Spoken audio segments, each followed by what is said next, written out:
Senator Francis Pangilinan is calling out government agencies for failing to stop agri-smuggling, saying billions of pesos in goods are being lost while smugglers operate with impunity.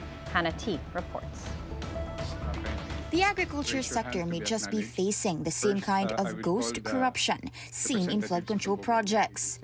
Senate Agriculture Committee Chair Kiko Pangilinan slammed government agencies for failing to put big-time agricultural smugglers behind bars despite billions of pesos worth of seized goods. Tulad ng sa corruption sa flood control projects, billion-billion din ang ninanakaw sa bayan dahil sa smuggling.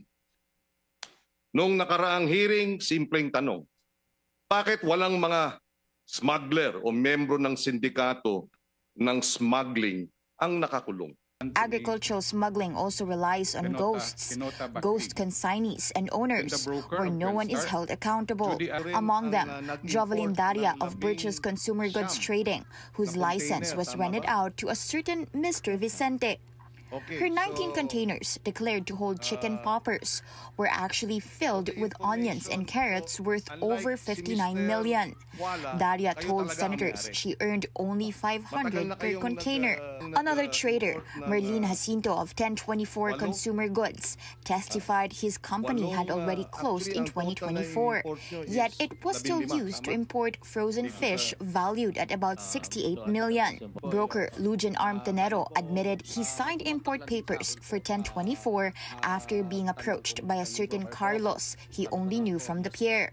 And in one of the biggest revelations, Dexter Wala, a food delivery rider, was listed as the owner of EPCB Consumer Goods Trading, which brought in 14 containers of agricultural products.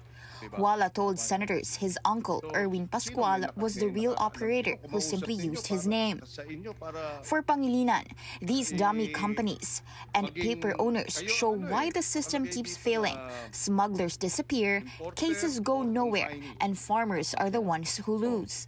Out of 250 cases filed from 2018 to 2024 involving more than 8 billion worth of smuggled agricultural goods, only 4 resulted in convictions, with most dismissed or unresolved for lack of evidence.